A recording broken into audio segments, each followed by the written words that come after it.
really hope you enjoyed this video.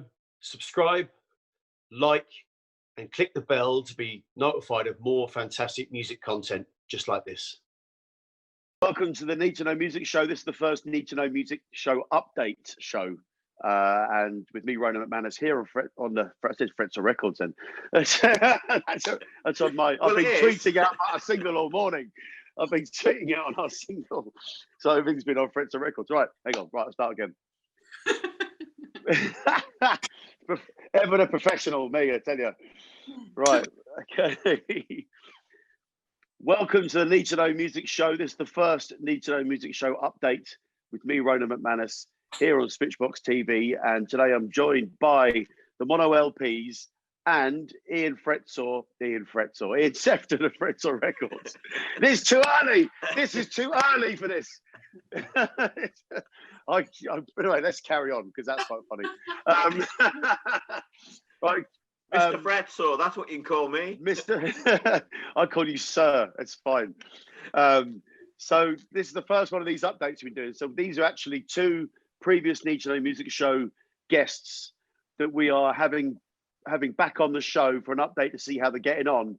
And we've got them both on for good reason, which will become very clear. So first of all, what I want to do is go to Ian to give us a general Fretsore Records update with what's going on, because he got a very special single coming out next week. I know that, but which is my single. But so we're going to go to Ian, Mr. Fretsore. What's been going on with the label?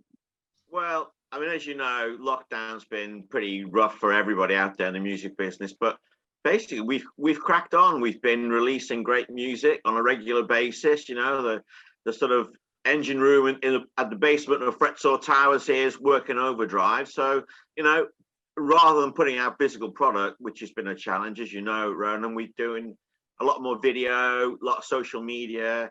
So we're trying to make the most of while the big boys have been asleep, you know, but they're all waking up now. So it suddenly got very congested, but we've been pretty busy, as you know, lots of releases going out, lots of great responses, but yeah, it's still very tough for labels out there right now.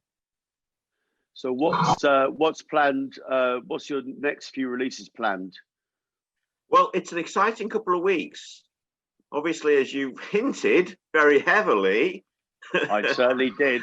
Next Friday, we see the next Brand New Zero single, Cigarette, which has been part of our pattern, hasn't it, of trying to break the album is dead kind of concept in some people's view anyway. And, you know, this is our latest installment of, you know, the 11 tracks that will ultimately make up the fantastic Back to Zero album that we recorded like forever ago, wasn't it? Yeah, it seems that way. I mean, instead of putting out, maybe all the other mediums will try it as well. So we'll have like, instead of movies, we'll break them up into 11-part series, you know. So it's like, it's a bit like that at the moment. It's a strange one. So yeah, so this is our fourth single this year. So that's pretty good. I mean, you keep yourself busy and keep the music going out. And that's important, I think, at this time when, you know, as you said, the big boys are asleep. The people still need music. There's still a need for new music. So putting all that digitally, because there hasn't been much physical in terms of actually pressing records and CDs and stuff. So we're doing everything digitally. So that's Brand New Zeros. That's the 23rd, and then what else is lined up? Then the week later, oh yes. The guy's down there. Right. Okay. So this is going to bring me. This is a lovely segue, isn't it? Isn't it brilliant? So I think this is our first Need2Know Music Show. I'm taking full credit for this matchup. So let's go to the Mono LPs. Steve and Vicky, give us a little update on the band. What's been going on? Nothing really, has it? Oh no. No. All right. Anyway, that's all we've got time for. Always funny, isn't it? Oh, I need me coffee. Yeah, we've got the new single, haven't we?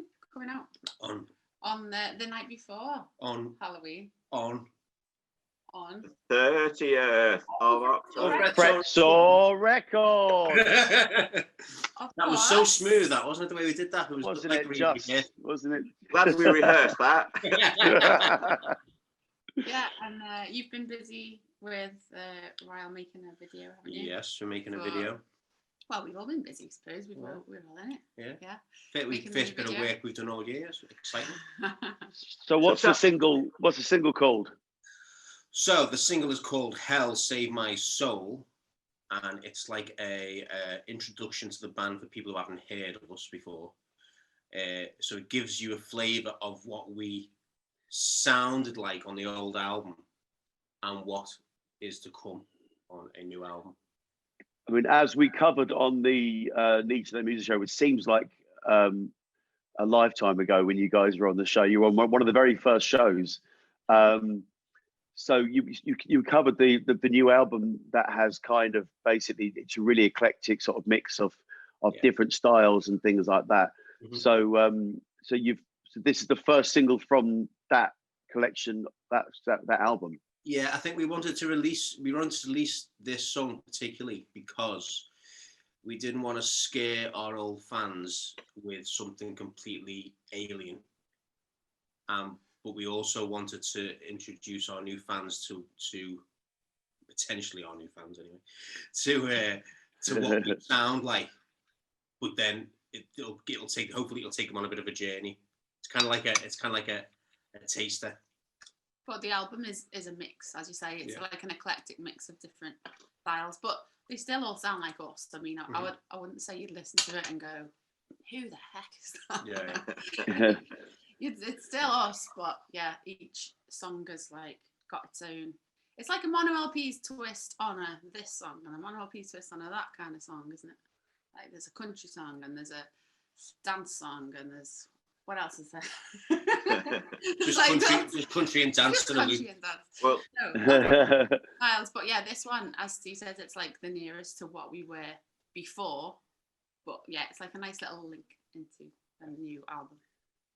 Fantastic. So, Ian, tell us a little bit about the discovery process of the Mono LPs and what it's been like to date. Yeah, really interesting because, of course, I came across them as probably many people did when they did that clever little trick of taking Elvis Costello's session from your Artists4NHS, pushed him to the side, and then covered the rest of the screen with them performing cello, piano, vocal harmonies, and left a little corner for Elvis to sing his in the corner.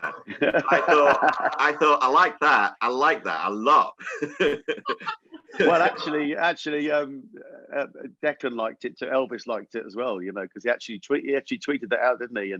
And because there is a family connection here with Vicky, because this is those of you that sort of don't know the details of Elvis Costello is my brother, but we're actually technically half brothers with a shared dad. On his mum's side, there are the Much family, which is Vicky's maiden name. So she is a Much. Is that right? I am a Much, yeah. Well done. She's a Much. So basically, there is a connection, a family connection to him. But but although the whole thing was engineered by Steve, really, in fairness, so it was him being cheeky, and then basically the Get Out card was Vicky's connection to him. So, but it worked. So that got them on. That got you. I mean, what was the reaction to that like for you guys? It was we just thought that we'd do it as like a little bit of a punt, and it was just also as well. It was a lockdown kind of like psychosis. We were just stuck in the house, going a bit mad, and as you know, when we had the first lockdown, because there was literally nothing to do. You have these weird ideas, and poor Elvis, because he was on his own in, I think he was in Vancouver, was he? In Vancouver, yeah, he was in Vancouver. He was isolating from everyone, so he was on his own as well. With the interview he did, I just thought, oh, I wonder if there's a way we can like chop him up and do, you know what I mean? And we didn't think it'd do anything, but we just thought it'd be like a nice thing, and when it kind of snowballed a bit. And Elvis tweets it and stuff like that, and you get in touch, and it was a very, very pleasant experience for all of us, wasn't it? Yeah, I was nervous as always. Yeah. Thought that. Yeah, I think the first thing you said was sorry. But it was, but I think he loved it, and that's the sort of thing that he would have done back in the day. I mean, Ian, you were a follower of the whole sort of Stiff Records and early Costello days. It's a very Stiff Records thing to do, that, isn't it? Sort of stunt to pull, isn't it? Yeah, definitely, yeah. So that reminiscent of that, yeah. So that was my introduction to those two. So then I checked out their Sunday sessions, which was their live streams in the garden, what have you, just the two of them being like human jukeboxes. So I thought, oh, they're a very quaint little couple, quite quiet, bit on the cello, bit on the guitar. Then you sent me the link to their new album, the unreleased album. Put the first track on, it nearly blew my head off with the headphones on. Suddenly realized these aren't a quiet duet playing stringed instruments. They're full blast rock band, which was right up my street. Obviously, as you said, this is a guy that destroyed his hearing listening to Status Quo on headphones in the 70s. So straight away, I was actually convinced on that very first song. So, and as you said, Vicky, the eclectic mix on the album. Do you remember, Ronan, I contacted you after listening. I said, there's something a bit weird about this album. They're all like different tracks. And he said, no, it's called Play Shuffling. Got it now. Because we covered that on the show. Then I sent you the link to their show and sort of said this is a little introduction to them, and then kind of he sort of covered all that talk about the eclectic nature of the album. But I mean, I just, from the very first listen of your stuff that you already had out, I just loved the band. I thought I loved the sound and everything, and everything from the mix of, and you guys, as a couple as well, and just sort of the way that works. I just love all that. It's great. And Steve's voice is great. I love the songs and and with the cello in there and everything. I just completely, I was sold. So if you hadn't assigned to me, and I might have started a record label to do that same thing. I thought I better get in quick.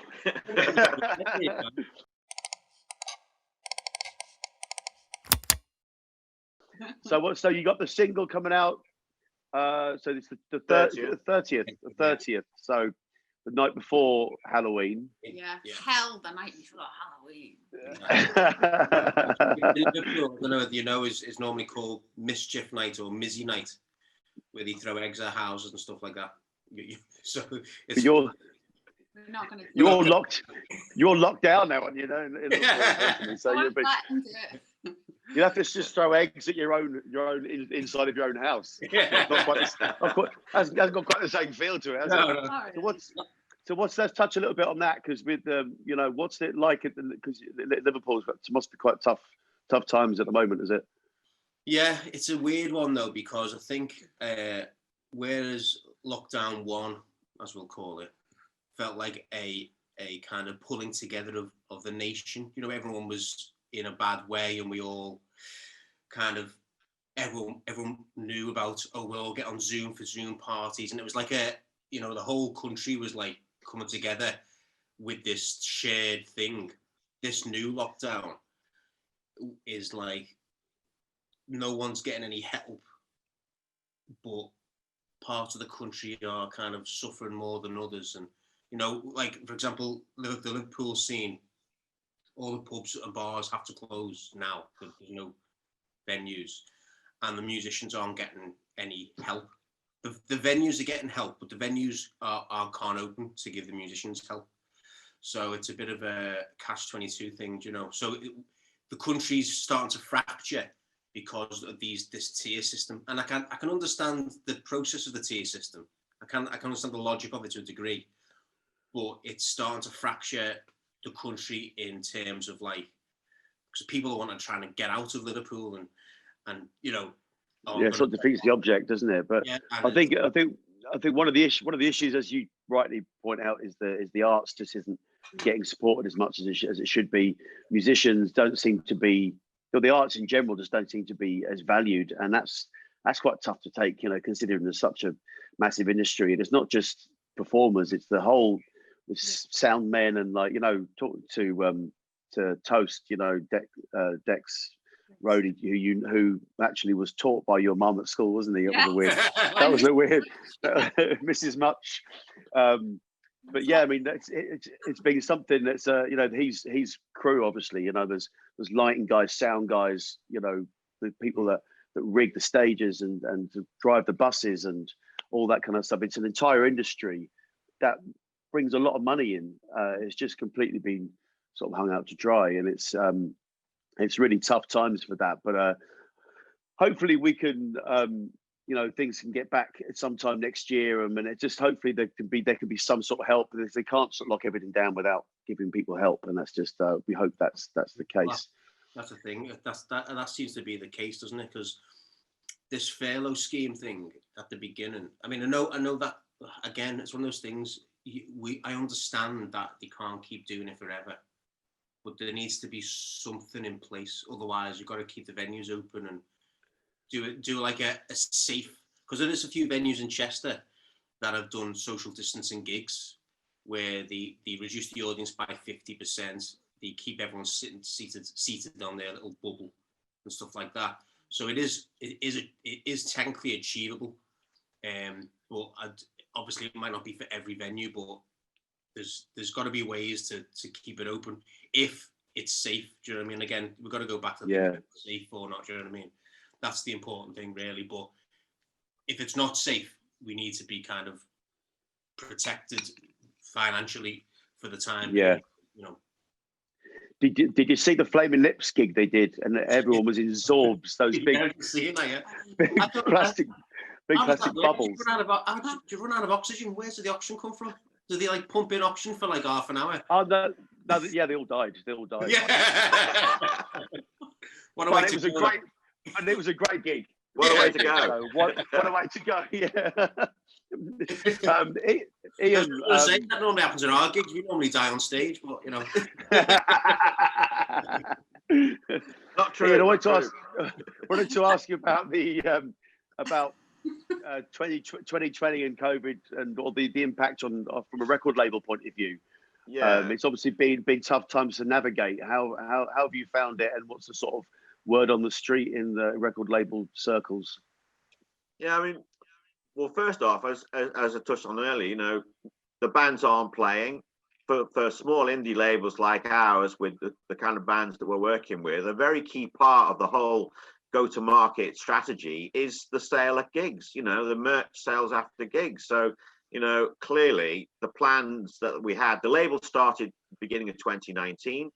So the first year was very much about recruiting, doing the A&R, getting the bands on board, recording, getting the product ready. 2020 was going to be the great year for selling the product. So it's been an absolute disaster for us in that respect, in terms of the plans that we had in mind. So we've had to look at different ways of getting product out there.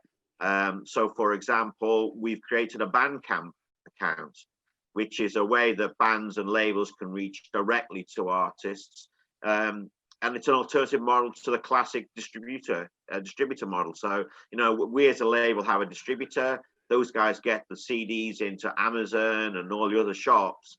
Now, obviously, with the shops closed and Amazon only in the first lockdown only shifting essential items, I just couldn't get the stock. It was all in my garage. You know, that's how bad it was. You know, so things have got better, and I'm sure a lot of labels like me are trying to find alternative ways to get their product out there. But, you know, as I say, until these guys are able to gig, meet and greet the folks and, you know, sell the merch, it's going to be a challenge really for labels like us to keep going.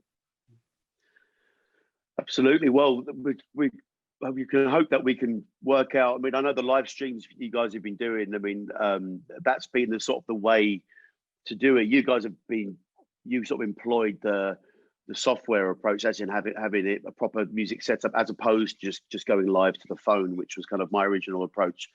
You guys have been using sort of like your computer and going through and having a much more professional sound.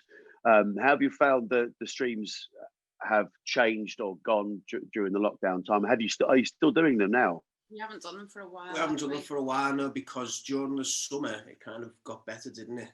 And we things opened up, didn't they? So again, they sort of started to. Yeah, so we felt like, well, first of all, we give ourselves a little holiday, didn't we? Yeah. And we went to Wales, which is now closed. Which we can't go to now. The whole country of That's Wales. not your fault, by the way. No, no. It wasn't. And it's not you personally either. Yeah. Yeah. It wasn't like, just the Mono LPs have been here. That's Yeah. we can't get any better than this. Wales is closed. The new single. We said, right, you're we not coming back. peaked. We peaked. Yeah, that's it. Yeah, and then when we come back, it felt like things were getting back to normal. And then obviously the label thing happened with you, Ronan, getting in touch, and our kind of like conversations to try and make that go into places that it has now came to. Is that a sentence? Does that make sense? No. I don't know. You made up words in the last interview, so just keep making it up. I'm sure that makes sense at some point. Musicality. I didn't either. No, so we felt like it was going, to eventually go back to live gigs, and then obviously it's turned. So it's you got to kind of assess things day by day. I mean, we are thinking about going back on doing live gigs, live streams again. We really enjoyed them, didn't we? Yeah. I mean, the numbers weren't massive, but the people who were watching, we had regulars every week, didn't we? Yeah. So we had like little. I mean, I thought they were great guys, and in fact, it was seeing that variety of what you do and how you present it that really convinced me that you guys are talented. It's hard to tell with a studio album, with a recording. I know now, from having been in the industry for a couple of years, the craft and the hard work that goes into the sound that we listen to on Spotify. But when you guys are just playing live, there's nowhere to hide, and that's when I think the true talent shines through. So I think that those kind of things can have a real value if done well, and you guys and Ronan do a great job with all those live streams that you've been doing. Absolutely. Thank you. Yeah, absolutely. But I think it says here on this piece of paper, on this email from Steve Vicky. Yeah. But I think you have to still do the garden thing, no matter what. It was snowing, raining, hailstones, still in the garden, like. That's the real dedication to the craft. I think this is it. They pay extra for that.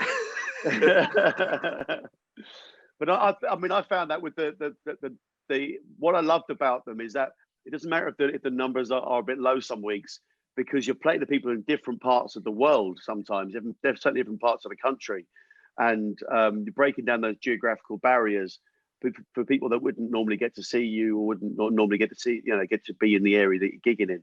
So it's sort of like you're sort of doing a worldwide gig in one go, and that's I think even if it's a sort of smaller number of people, it's still that connection is important, especially if you're locked in your house, as a lot of people are in sort of the northern part of England is sort of at the moment.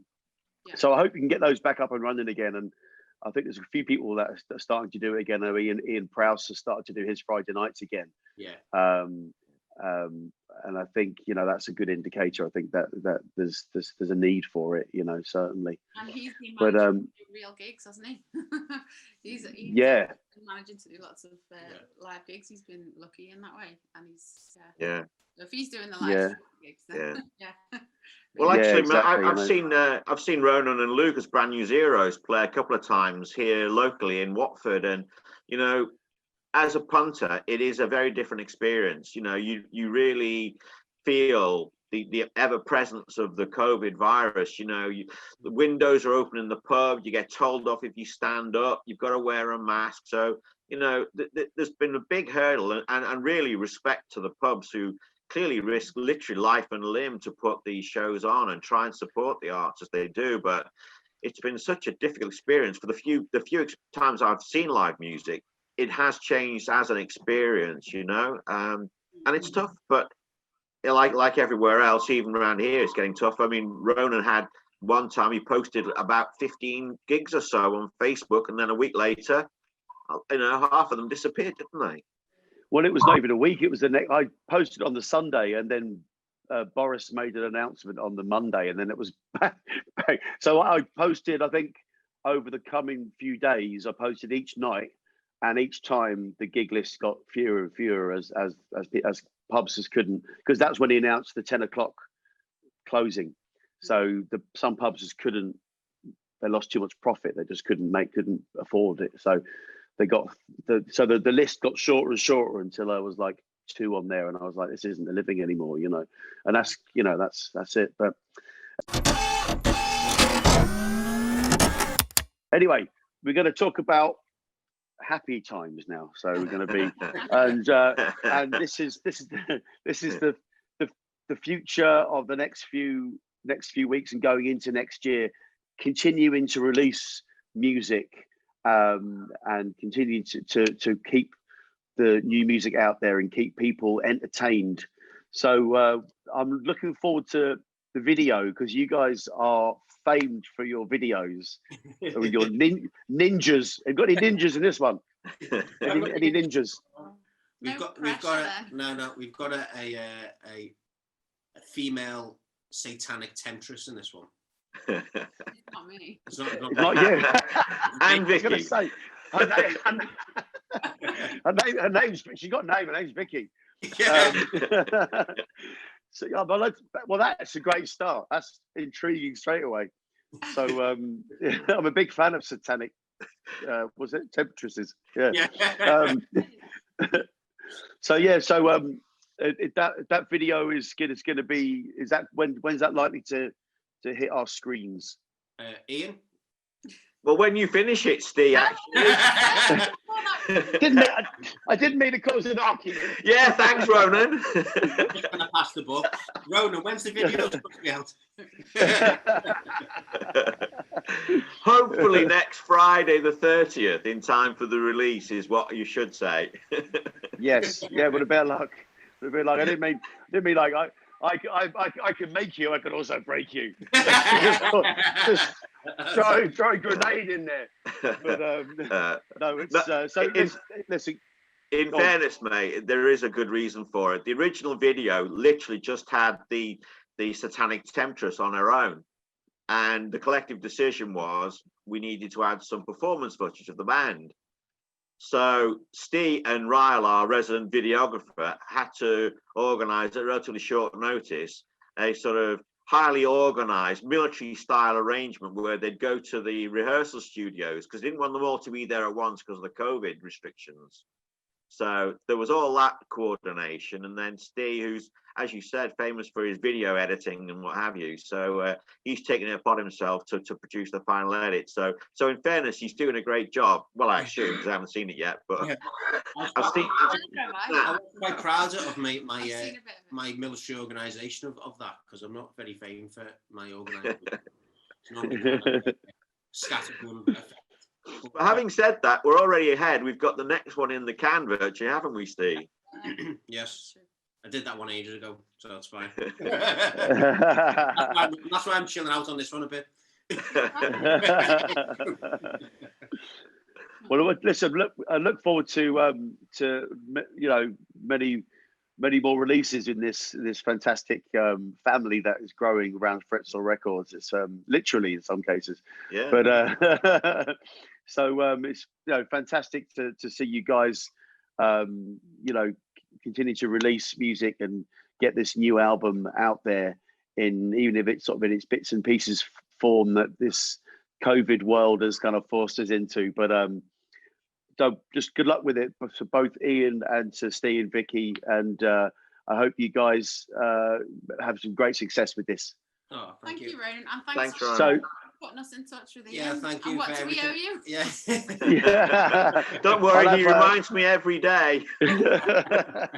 I'll have my people contact your people. Yeah. So unfortunately now are the same people. That loses its gravitas a little bit. But yeah, so just once again, give the single a plug on the thing. Steve and Vicky, go. Oh, are we doing like No, you go. Vicky's, what's happening?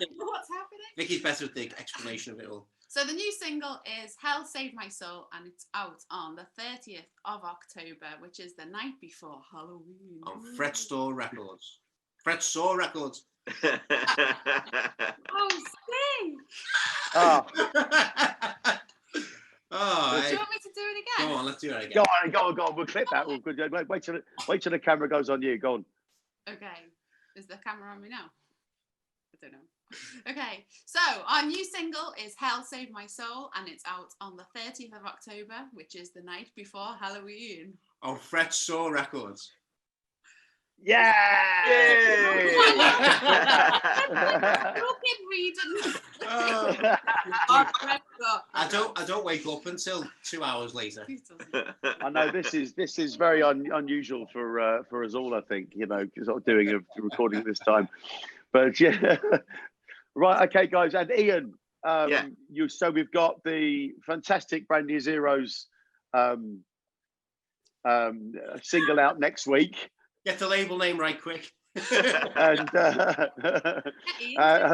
didn't listen. I didn't even get the name of the channel right at the start. So you got. So I'm not one to talk. So you've got the Brand New Zeros next week, 23rd, and you've got Mono LPs on the 30th. It's going to be a great couple of weeks for you. Absolutely. Looking forward to it. Fantastic. Okay, guys, thanks very much. Have a great weekend, and we'll see you soon. See you later. Bye-bye. Cheers now. Cheers, guys. Bye now.